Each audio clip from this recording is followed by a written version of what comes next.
നമസ്കാരം.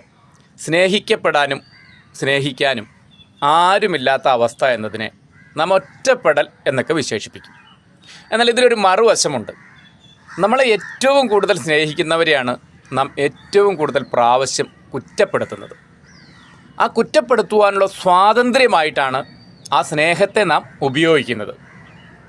മറ്റൊരു രീതിയിൽ പറഞ്ഞാൽ, നാം നേരിടുന്ന പ്രശ്നങ്ങളിൽ നമുക്ക് കുറ്റബോധം വളരാതിരിക്കുവാനായിട്ട് നമുക്ക് വേണ്ടപ്പെട്ടവരിൽ ആ കുറ്റത്തിൻ്റെ ഒരു പങ്കെങ്കിലും ആരോപിക്കാൻ നാം ശ്രമിച്ചുകൊണ്ടേയിരിക്കും.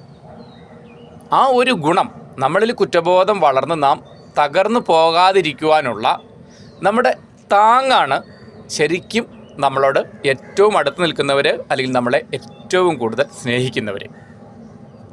സ്കൂളിൽ വൈകിയെത്തിയത് അമ്മ ചോറ് കെട്ടിത്തരാൻ വൈകിയതുകൊണ്ടാണ് എന്നൊക്കെ പറയും പോലെ. പക്ഷേ ഈ കുറ്റപ്പെടുത്തൽ പരിധി വിടുമ്പോൾ, അല്ലെങ്കിൽ കുറ്റപ്പെടുത്തലിൻ്റെ രീതികളും ഭാവങ്ങളും മാറുമ്പോൾ അവിടെ ബന്ധങ്ങൾക്ക് കോട്ടം സംഭവിക്കുന്നു എന്നുള്ളതാണ്. അഥവാ ഈ കുറ്റപ്പെടുത്തുവാനുള്ള ആൾ നമുക്ക് നഷ്ടപ്പെടുന്നു എന്നുള്ളതാണ്. അവർക്ക് നമ്മളോടുള്ള സ്നേഹം കുറയുമ്പോൾ നമുക്കവരെ കുറ്റപ്പെടുത്തുവാനുള്ള സ്വാതന്ത്ര്യവും ഇല്ലാതെയാകുന്നു. ആ ഒരു തരം ഒറ്റപ്പെടൽ സ്നേഹിക്കാനോ സ്നേഹിക്കപ്പെടാനോ ആളില്ലാത്ത ആ ഒരു അവസ്ഥയേക്കാൾ ഒരുപാട് ഭയാനകമാണ്.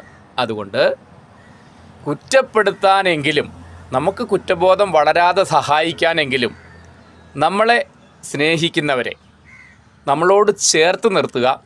അവരെ കുറ്റപ്പെടുത്തുമ്പോൾ അതിൻ്റെ രീതികളും ഭാവങ്ങളും തവണകളും വളരെ ശ്രദ്ധയോടെ കൈകാര്യം ചെയ്യുക. ബന്ധങ്ങൾ നഷ്ടപ്പെടാതിരിക്കട്ടെ. നന്ദി, നമസ്കാരം.